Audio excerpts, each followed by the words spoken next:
Hey there, everyone. Thank you so much for coming back to the Crystal Conversations podcast. You know, if you've been listening any length of time, that I get super excited about the guests that are willing to pour out into your ears their wisdom, their experience, their tools. I want to see you succeed. That's why I do this. But this particular guest is someone who I admire for a unique reason. She is someone who is consistent. Consistent is one of those things that I have always battled with, whether it's life circumstances, spiritual warfare, just priorities, or season of life. I continually fight to make sure that the priorities in my life are always being put forward.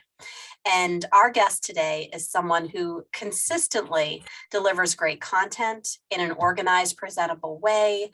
It's valuable. She is a connector. She incorporates other people who are authorities in their spaces and bring them in. She is someone that you're going to want to get to know because she is always, always, always pouring out value into her audience. And so it is my honor and privilege to introduce Lissa Figgins. Thank you so much for being here, Lissa. Oh my goodness. Wow. Thank you. And I love that that was a word that stood out to you because that is something that I aim for is consistency. So that's beautiful. Thank you. I'm always reminded, whether it's in my inbox or on my social media feeds, I'm reminded that you are continuing to live the purpose that you've been given. And I think our world so often burns us where we join this business or we do this venture or we try this thing. And within months, they're no longer doing that. And so every time I see your name, my heart is just going, you go, girl, you get it. And to be honest, it just keeps getting better, right? And I think it comes down to really getting clarity around what you said, that purpose that we have, right? What is that mission that God's given us to do? And when you know that you know that you know what that is, or at least you know what direction it's in, we don't always know every step in the way. For me, it's just I couldn't not keep that, right? Because there's so much amazing things attached to that. So tell our listeners a little bit about who you are and what it is, what's that purpose that keeps you running? Yeah. So I'm Lissa Figgins. It's actually short for Melissa. And so I tell people you can remember it like this. It's Melissa without the M-E. It's not about me. And so I like to say I'm a suburban girl living in the country. We live in Southern Illinois in the Midwest of the United States. And I have been married we just celebrated 26 years just before Christmas, right? I know, doing the dance. We have got 3 kids. Our youngest is a senior in high school, and we just registered college yesterday. So that time is going to be here before we know it. And I'm going to have another major shift. I was a teacher. That's what I did growing up. I figured that was the perfect mom job because you could be on the same schedule as your kids. And it worked for a while. But as my kids started getting older, and then there was 1, and then 2, and then 3, and then my husband was traveling a lot for what he was doing at the time, it just didn't make sense for me to, to try to juggle and make all that work. So I stayed home for a long time. And we can get into more of my story later, but for a while, I called myself a repurposed educator, that I never went back into the classroom full time, but I did different avenues into a classroom, and then just transitioned into teaching women online about how to rethink their priorities. And I focus on 7 key areas, and I'll just list them out because I come back to these a lot. So it's faith, family, friends, field of work, which can be full-time momming or full-time grandma or full-time working for someone else or running a business or doing multiple things at once, volunteering, whatever you do, spend your time doing. Finances, fitness, which is anything health related, mental or physical, and fun. And for me, I didn't know what that looked like. And so as I went on that journey of figuring out what that looked like, once I hit 40, that was my turning point. It just turned into more conversations with women around these and around who am I and what has God called me to do and what's my purpose and how do I do that when I feel like I'm pulled in so many directions and I'm juggling so many balls and I'm putting myself in the back burner and all the things that we struggle with. So I'm just a girl who's on and inviting others to join me on that journey of like, let's discover what this is all about. Let's really experience life instead of saying someday or one day. And let's start taking consistent action towards those things that really matter most. I think that's so powerful, is recognizing that each season has varying levels of priority in different areas. They don't all have to be, well, I am a teacher, therefore I will stay a teacher and forever always will be a teacher in the classroom for this purpose. You owned the skill set, the value you were adding to others with the lesson planning and the showing up every day and the pouring out knowledge and wisdom and the constantly learning and the connecting with people. And you repurposed it into a way that applied to your season of life, whether it was kiddos in the home or women and business owners online. Yes, yes. And I truly believe we can all do that, that where we are now is the consequences, good or bad, of the decisions and the choices we made up today, right? And so sometimes as women, we have a tendency to look back with a lot of regret, remorse. I could have, I'm not this person, or, I'm not where I should be, all the things that we do where we self-sabotage, and really say, okay, but you are where you are today because of those things. So number one, be grateful for that. And then, okay, now let's look forward and say, how can I repurpose some of these things? Because a lot of our journeys have hurt, a lot of them have painful experiences, difficulties, failures, things like that, that if we just kind of stay stuck there, that is going to, totally change the direction of our life, versus how can I repurpose this? How can I find some good in this? I interview so many women for my podcast that have been through really hard things in life and are repurposing them in a way to help others who are going through similar things. And I'm like, you can speak into someone's life in a way that no one else can, because you've walked as something similar and you've repurposed your journey to being able to help others, right? Agreed. And that's so important, is to recognize that we are being built and strengthened and equipped in those seasons of hardship, in those seasons of challenge or the forced adjustment. None of us have chosen to have the world be turned upside down in the last 2 years. And yet it's opened up so many doors of opportunity for creativity and lifestyle and prioritizing that they weren't even allowed on the table to be discussed before. And now, I mean, anything's on the table. Just put it on there, see what happens. I love that. And I love how this has shown us the same circumstances can happen to multiple, we're talking the whole world, but right, can happen to lots of people at the same time, but their outcomes can be very different because of their perspective, right? And if they're allowing the outside to change them. So I was just reading this in a book this morning. I thought this was such a great illustration. Our body has a thermostat, like it maintains, 98.6 degrees Fahrenheit is the ideal body temperature. And so no matter how hot or how cold it is outside of us, our body maintains that temperature. And so what happens though is so often in life, we take on the temperature of the circumstances and conditions and other people around us, right? As opposed to saying, no, I know who I am. I know what I'm created for. I know what my purpose is. I know, and it being that internal work, right? Versus I'm letting all these external factors define me. That is really powerful. We can be proactive, offensive, understand who we are and where we're going, versus reactive and constantly basically wasting that energy trying to adapt to any and every situation, rather than just owning, this is who I am. These are my gifts. These are my talents. This is my growth path. Let's roll.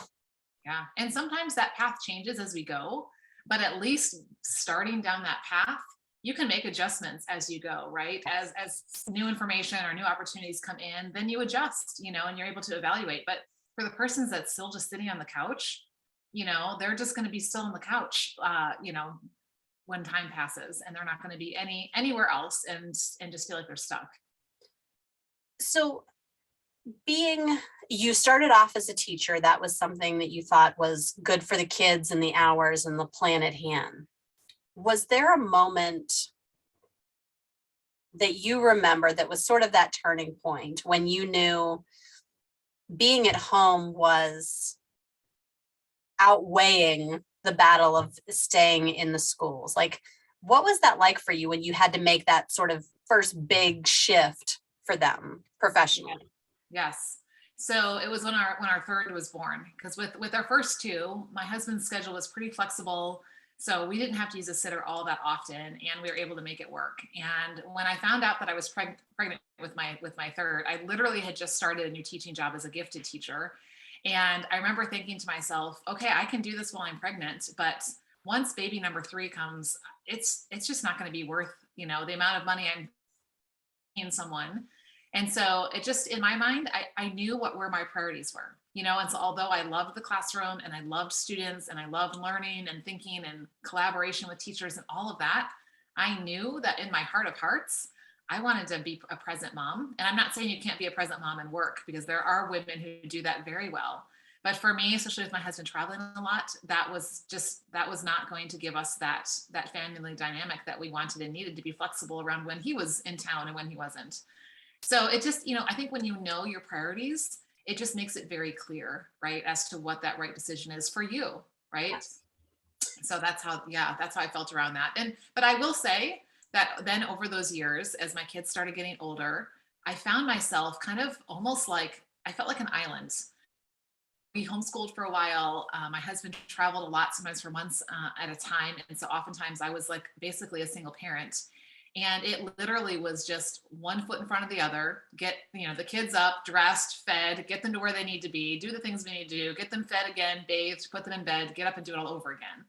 And I remember just kind of like, I would, be like, where's the next place I have to show up? But I wasn't showing up who I was. I was literally like a shell on the outside. I'm here, but I'm not really here. And so my next wake up call, well, I had a wake up call with a cancer scare in my 30s, and that woke me up to my wellness, and maybe I need to make some changes. But that year that I was about to turn 40, it was like the clock, the calendar page turned not till halfway through the year. But I swear, I looked in the mirror, more stuff around more wrinkles around my eyes, felt a little more bulge around my belly. And I was like, uh-oh, what is coming down, right? And I remember just looking at myself in the mirror and saying, who are you, right? It wasn't just the physical changes I was seeing. It was I don't even know if I know who I am. And yes, I love being a mom. Yes, I love, married to somebody who does a lot of public service and things like that. Like, those are great things, but who am I? And as I started to see, one day my role is going to change, then what? What am I going to do when I grow up? It was kind of like the question that I was asking. And, then really started pursuing that. What are some steps that someone's who having that really same experience, that epiphany, looking in the mirror, being like, either they've never taken time to explore who they are and what it is they want to do when they grow up, or who they want to become. If they're having that experience, what are some of those steps that they can make to start exploring the idea of change? Yeah, great question. I wish I would have known this before I turned 40, but in some ways I feel like I might not have been ready for it. I think the first step is to really get clear on where you are. So often we're always looking ahead. And now that we have social media, and when I was raising my kids when they were little, we did not have social media. So I was not comparing myself to all the other moms that were doing these amazing things. I had a family fun magazine that arrived once a month that was my inspiration, so I think now with social media, we always see, this is what she's doing, and this is what she's doing, and their family is amazing.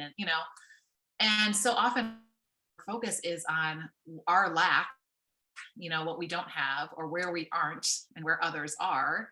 And so really getting clear on, okay, where am I? And so those 7 areas, I love to say, let's sit down and let's just assess where you are in each area. Because it's very easy to just give yourself a pass and be like, I'm good. I got this, I'm good, but really, what does that mean? And I know, like, if you're ever going to go somewhere on a trip and you pull out your smartphone, which is how we do things now, right? It used to be in the old days, you actually had to pull out a map and you had to watch the map the whole time you drove. I was thinking about that the day we were on a drive and I was working on something. And I thought, back in the day, because otherwise we were going to miss a turn and who knows where we'd end up. But now I got the smartphone that tells my husband where we're going, and I can be over here on my laptop, putting something together. So anyway, but your smartphone needs to know, it needs to put that pin in first of your location. Mm-hmm. You can't, if you just pull out your smartphone and you just say Disney, go to MapQuest and put in Disney and it'll show you where Disney is, but that doesn't help you get there until you plug in, this is where I'm starting from, and then Disney's where I'm going, and then it will route that there. And so I think the mistake that a lot of us don't take the time to do is to pause, push pause, first of all, going and going and going. Hello, totally recovering from that still. But to really evaluate, where am I right now? What does my life look like, right? The good, the bad, whatever, almost like be like a reporter, like just have an outside perspective. Where are these things at? So that's the first step. I think the second step is to really start, dreaming and envisioning where you want to be. So for example, what do I want my family life to look like? Now that my kids are leaving the nest, what do I want that to look like? What does my communication with them look like? How are we celebrating holidays when they're not, at home full time? Are we vacationing together? Like, what happens when they bring spouses and grandkids into the mix one day? And what do I want that to look like? And, so starting to take those 7 areas and envision what you want that to be like, right? And then once you've got those 2 things, now you can go, okay, so now what can I start doing today that can move, in that direction? Because you're not going to get there overnight in most things. It's going to be a journey, and you might change your mind on your way, and that's okay, because it's about who you become in the process than just the destination at the end. But I think really getting clear on who you are and where you want to be. Can't start taking steps if you don't know what those 2 things are. But the thing of it is, you don't have to know every step. So now that we have the smartphone, I'm almost kind of late. It starts to be lazy, right? So I plug in that I want to go to Target. Where I live now, Target is 45 minutes away. So that's like a big deal. My daughter and I are going this weekend, and we're like excited. We're going on a trip. Right? It's Target. So I'll put Target, my phone knows where I am. I'll put Target in for where we're going. And I don't have to know every turn when I leave my driveway. I just need to follow the directions. And so sometimes I think we think I have to have this whole thing mapped out before I even leave my driveway. And really, we don't. Sometimes it's just getting that process going. And then we discover that along the way. But if we don't know where we're going, any road will take you there, right? We're going to end up wasting a lot of time, a lot of money, a lot of energy on who knows what. And it reminds us that we're allowed to ask for help, that we don't have to climb this staircase, read this map, go this journey alone. Like, it is absolutely okay to say, here's where I am in these areas. Here's where I think I'd like to be, with room for realistic flexibility and broken expectations. I have sort of a map, but I can't do it on my own. Like, I have pinpoints, I have turns to take, but I'm just not so sure. And that's really where someone like you, who helps align those priorities with the steps people are taking, like, you step into that gap really well. Like, they don't have to go it alone.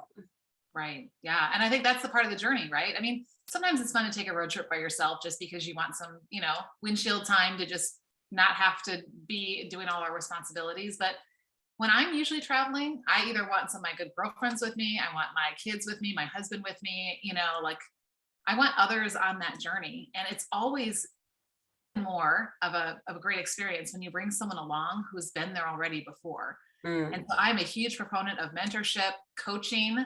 So here's the mistake I made for way too long.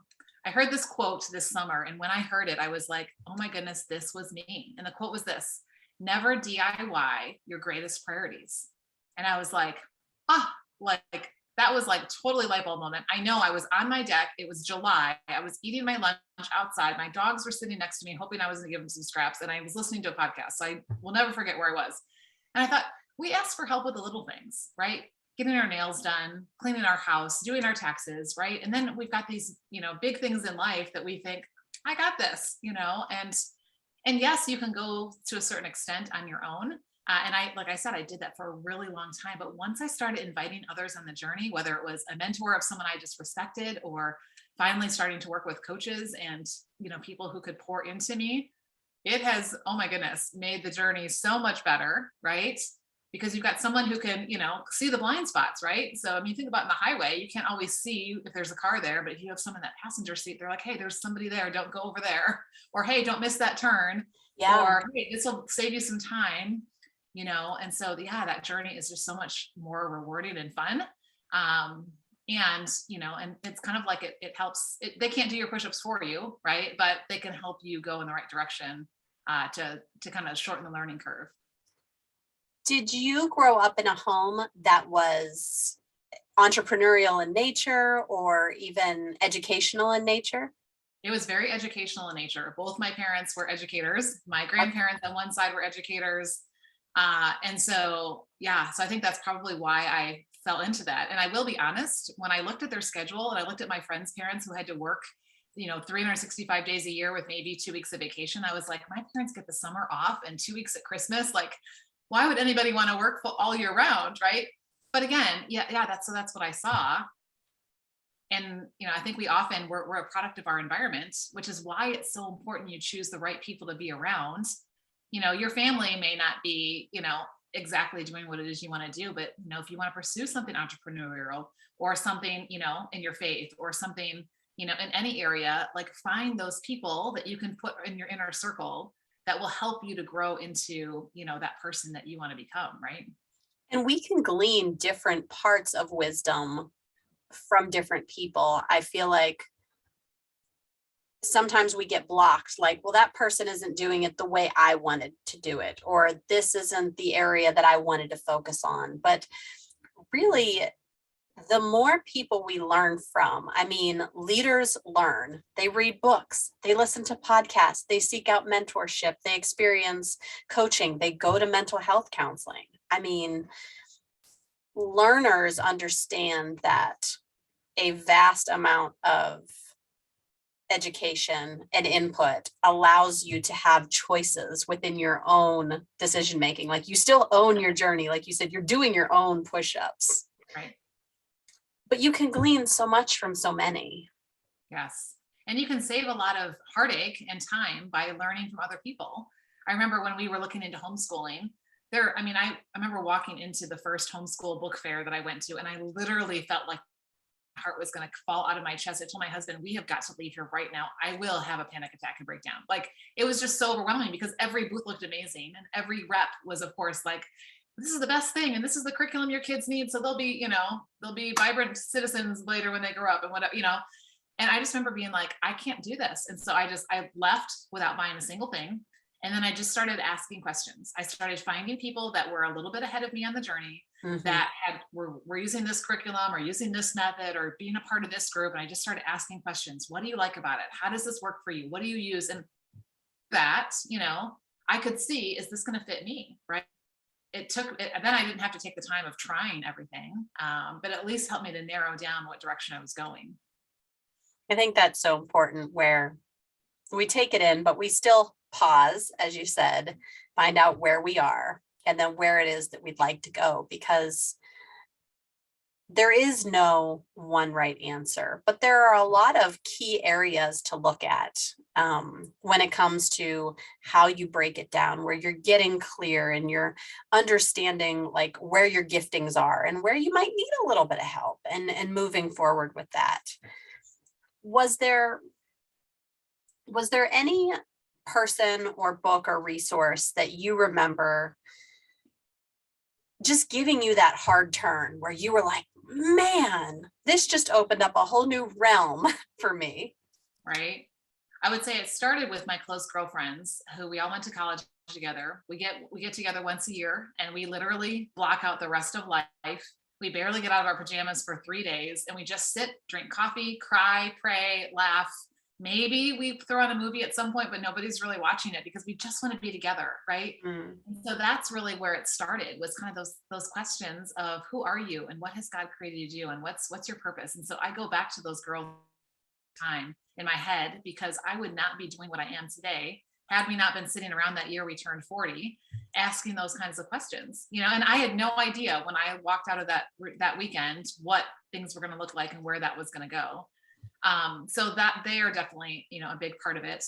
I'm a big reader. I love listening to things. And so I've always just sought out people that were really, I love ones who are faith-based, who really believe that, God is ultimate source and reason for all the things, that we have. And so whether it's, women who are leading women's ministry things and, and Bible studies, or whether it's just someone who has that background, and then this is how they're helping me to look at this area of life, that's the direction I want to go. One book that I absolutely love, I recommend all the time, is The Best Yes by Lissa.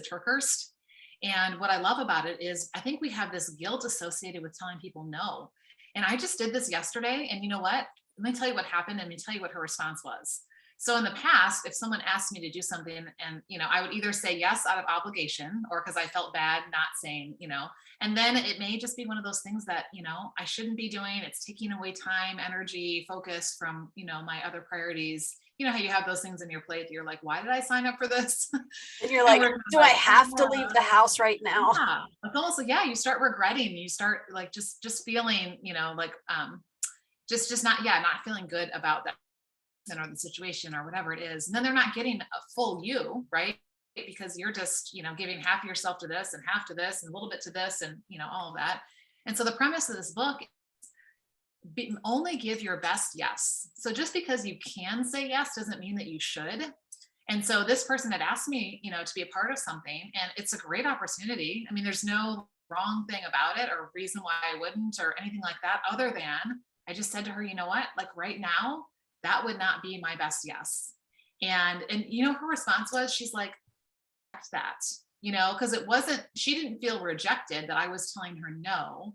She saw that I was putting those healthy boundaries around like protecting my focus and saying, this is where my intentions and my focus needs to go right now. And and so that book really been helpful. But I think again, it comes back to knowing where you are. It comes back to knowing where you're going.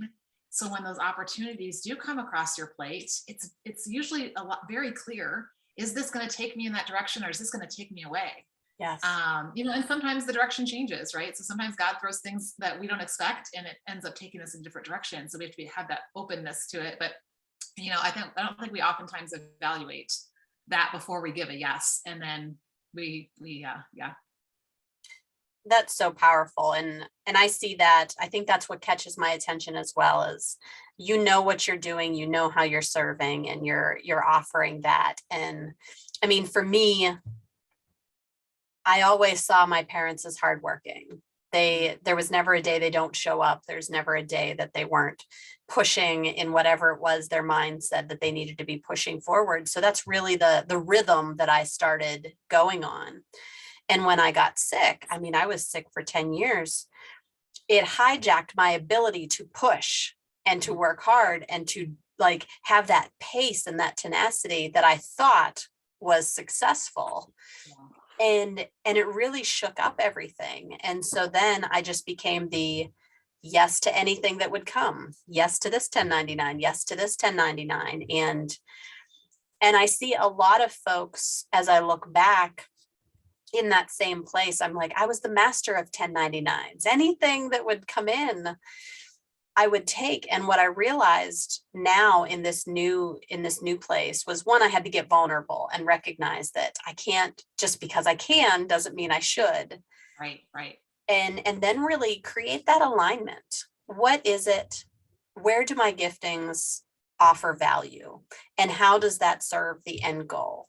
I want to be a great wife and mom to my guys for as long as God calls me in that focus. And that's really important to me.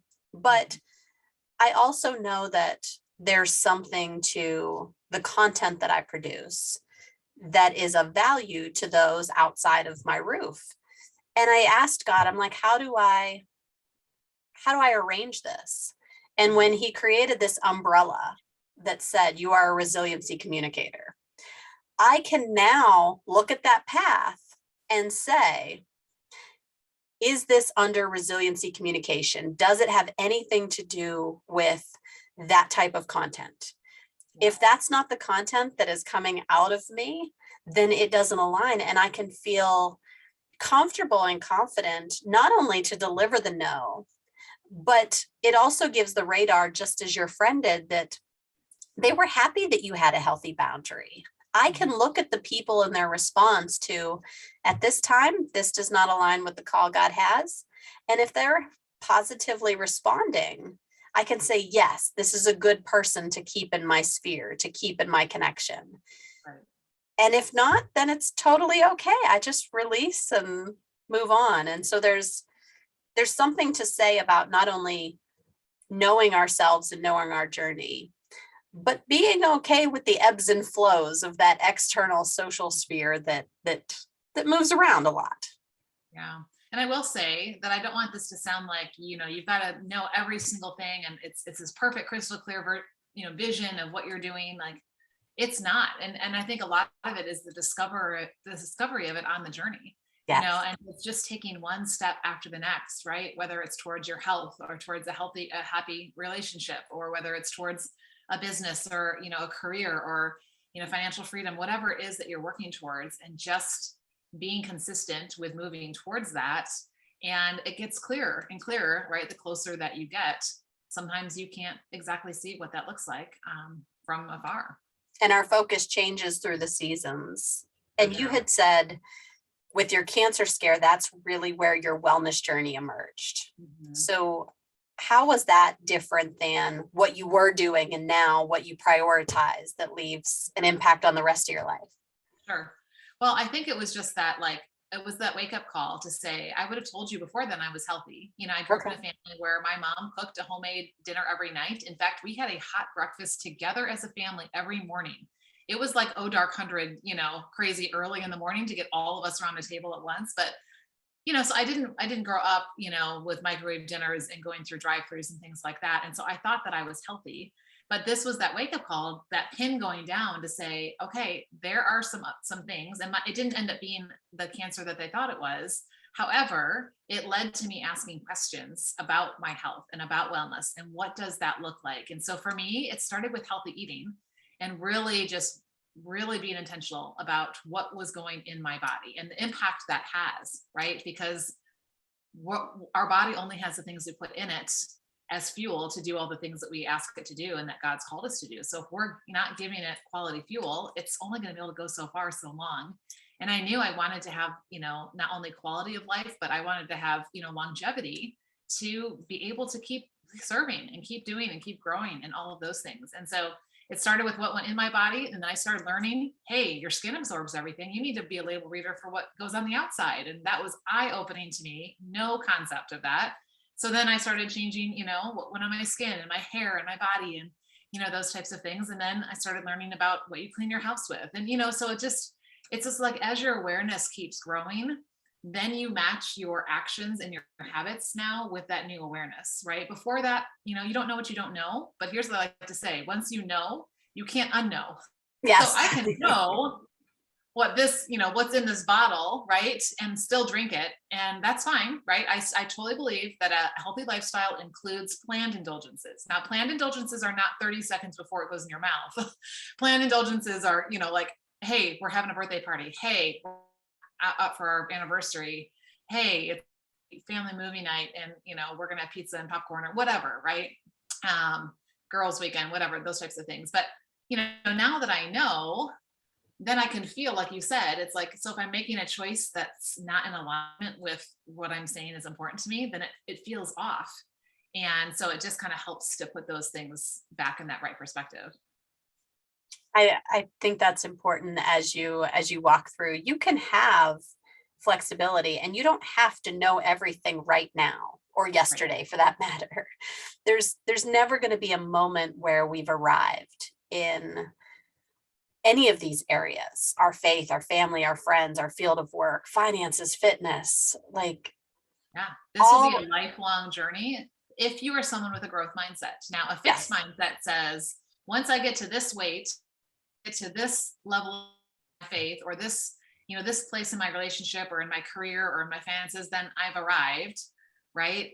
But yeah, for me, it's not. And I'm learning how to really study these things. I'm part of a study club. We get up and meet every morning, and I'm not ever planning on that ending, because every day I'm learning more things. And I'm the girl who's read all the books. Like, I've done all that because, I'm that consistent. I go after things, girl, but I wasn't really studying and then really absorbing and let it really change who I was. And so then I was wondering why I wasn't getting the results that I wanted. well, I was not really changing my thinking. I was just gaining more knowledge. And so there's a difference, right? Yeah. I heard from a coach once, and it basically laid out that you may be the one that goes after all the knowledge. You soak up, you go to every masterclass, you attend every webinar, you have all the podcasts, you read the books. But when are you going to start implementing some of that knowledge? Like, it is better that you stop taking more things if you're never going to put any of it into motion. And that was so powerful for me, because it made me slow down my pace in knowledge and content consumption and really take a look at the steps I was making. And it allows me to say the yeses and the nos and the direction, and calculate timing a lot better than I would if I was just mindlessly, well, I know all this, so surely I'll just magically be successful in whatever it is that I'm trying to do. Right, right. Yeah, because our perspective, I call it our paradigm, is what dictates our thoughts and beliefs, which are what dictate our actions, which is what leads to our results. So if we're just changing on the outside, people, after the new year, they'll make some resolutions, they'll set some goals, right? They may be at the gym for the first 3 weeks. They may be eating salads, for lunch for the first 3 weeks, like they said. But guess what? When push comes to shove, they're going to start falling right back into those old patterns, because you haven't changed your thinking. You've just tried to change some external doing thing. And so really, I love helping women kind of figure out how do you really change your identity around, I am a kind of girl who, this is what I do. This is my normal. This is what goal achieved Lissa or goal achieved Crystal looks like, because this is how she thinks. This is what she does. And so we almost start living like we reverse engineer it, right? And say, if I'm going to be that girl one day, how would she think, act, believe, feel, do today? That's what got her to that place. And you pair that planning with intentional steps. I remember I first started to realize my need for water. Something so simple, like I just didn't drink a lot of water. I drank when I was severely dehydrated, and that was when I would drink water. And I was like, what is the problem? Like, I know in my head I need to drink this many ounces of water per day. I also know in my head I need to pee 15,000 times once I drink that much water. Right. How do I? And I couldn't figure out, like, no matter how many times I said I need to drink water, I kept getting stuck.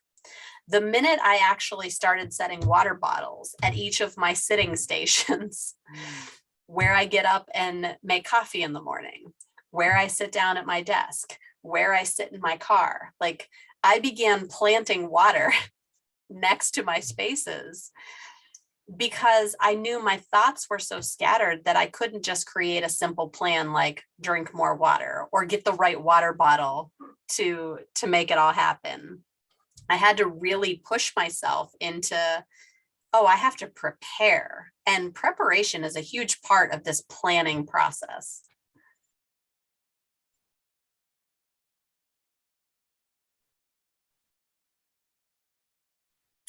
I so agree with that, because if we have vague goals, we get vague results, So for example, just saying to yourself, I need to drink more water, or I want to drink more water, is not going to help you drink more water necessarily. Right. And so one of the things that I work with clients about is like, let's set SMART goals. They're specific, they are measurable. So there's a number attached to it. They are accountable, something that you can check off in the day. I did this, and you could tell somebody else, yes, I did this goal. They're realistic, and they're time-based. So like, for example, for water drinking, like, I will drink 64 ounces of water from my water jug by 6 p.m. daily and track it on my app or whatever, right? Now you got something very specific because you planned out, this is what I want it to look like. And if you don't plan it out, you don't ever know if you ever actually did it, right? Like, did I drink more water? I don't know. I don't know how much I drank yesterday. So I don't know how much I drank today. How could I know if I'm improving or growing, right? Absolutely. And so folks who are resonating with, I sort of know where I'm going. I've done the work, maybe where I'm at, or I have an idea where I'm at. I think I need to go to the next level. I know you have assessments and resources and e-readings that folks can get a hold of, how can they find you and begin tapping into all this wonderful content I already receive? Yes. Well, I would love to welcome anyone into my circle. So lissafiggins.com is kind of the hub of everything. On there, you can download a free daily priorities planner, which helps you to lay out where are these priorities going to fit in my day, those 7 areas that we talked about before. Because without that planning, like you just said, it's not going to find a place. It's just going to get shoved into the corner like everything else when we put ourselves and things on the back burner, right? So that's a great place. I have a podcast called Repurposed After 40, where we talk about, things like this. I interview women who are living repurposed, who, have been through things in life, good or hard, that they are using in a new way to serve others and to make a difference. So that's another great place. I also I'm so excited. This is brand new this year, creating my inner circle. And my inner circle is only for women who are truly committed to the process of working on themselves in these 7 key areas. And so we use a really cool digital tool that helps us to assess each area and then set those SMART goals for each area and then really narrow it down to what ones matter most to me right now. Like you said, like in this season, right? What are the ones that I really want to go after and work towards? And so, that information you can find on my website as well for the inner circle. And, we're just being intentional, growing together and learning along the way. And I'm Lissa Figgins anywhere on social. So wherever you go that way, you can find And me that's there. LISSAFIGGINS. Yes, thank you. So as they connect, I mean, I can't even express, like I said, I love having content accessible. And that's something why I wanted them to get in touch with you. If you have this new inner circle that's unfolding in 2022, which is so exciting. We all need connection. We all need some level of finding our people again, because with as much division, with as much change, with as much, so much has moved around. I feel like it was the puzzle that was put together, or at least we thought it was, and then it got shaken in the box that it was being. And what they did is they not only dumped the puzzle table, but they threw away the cover, which had the picture of what we thought it was supposed to look like, right? And now we're trying to put all this stuff together, not knowing what we're working towards. And we need other people to say, you know what, I got 3 yellow corner pieces. It seems to be this texture and this. Oh, you know what? I can connect with that. I have these pieces. And that's really what you're building is where are your priorities? What are you working on with this really key group? Because I think 40 is that age where you kind of take that breath and you hold it in for a second. And you're like, all right, I'm here now. Yes. Now what? Yeah. And I like to say 40-ish because there are people who hit that place at 30. And I'm like, all power to you, girl. Like if you can figure this out before those of us who waited till 40 do, that's amazing, because you're not going to waste all the time and energy we did just kind of floundering around. So it's not a have to be 40, but it's just that mindset of, I want to be balanced in my life. I want to be growing. I want to make an impact, and I'm going to be intentional about engaging in that process. And there's so much time to really make it happen and make it happen in a really mighty way. Exactly. So I thank you so much for your time. You've given so many steps, so many words of wisdom. If there is one piece of encouragement for those who are listening that are just like, Liz, I feel stuck. I feel like all of this is so overwhelming that I don't know where to start. How would you speak to their heart today? So I have something that I love to say. I've got it on a sign behind me. I've got some jars on my desk that have these marbles in there. I put 100 marbles in my 2 jars because if I split the difference between my 2 grandmas, I should live to about 100. I had one go to 102, one go to 98. So I'm going to be in the middle. And every year I move one marble from one jar to the other. And when I do that, there are 3 things that I say. 1, be grateful. I look at that jar of the years that have already been lived. And sometimes it's easy to have regret, disappointment, look at the lack and the things that, the hard things and the hurts and all that, but yet be grateful because God used those experiences. That's what's made you who you are today. And, and there were good things in the midst of all of that hard, right? And so be grateful for those years that already passed. And then I look at the jar of the years yet to come, which pretty close, they're getting pretty close to being even. I'm almost to my halfway point, but I don't know what those years hold. So that's where I say have faith, because only God knows what those years are going to hold. And there are going to be hard things and disappointments and struggles, but there are also going to be joys and opportunities and amazing things, right? So I can only have faith about those. And then that marble that's in my hand that I'm moving, that's the right now. That's the only one that I can control and do something about. And so that's where I say live repurpose, like live this time right now with intention. You may not know what the whole road looks like, the whole path looks like, or even the next 3 steps look like, but you can take one step and then the next, and then the next, right? And, and then that's what makes up our journey, is all of that. So be grateful, have faith, live repurposed.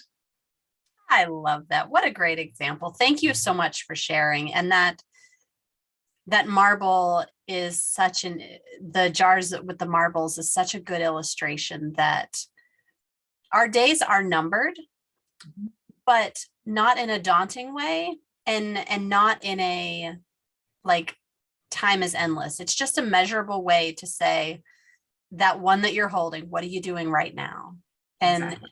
right now it just might be connecting. Right now you're listening. Right now you're taking those slower breaths to just manage your anxiety and come up with a plan on one more step. That's it. And so, Lissa, thank you so much for being with me today and pouring into the faithful ears that continue to listen and look for answers in their time of victory and their time of struggle. I greatly, greatly appreciate you being here. And I'm so excited for those who will become a part of your inner circle and see themselves as having the opportunity to repurpose in and around 40. Right? Ish. We'll just say 40-ish. 40-ish. Right? I like keeping young friends in my life because it makes me, have that perspective of being in that stage too.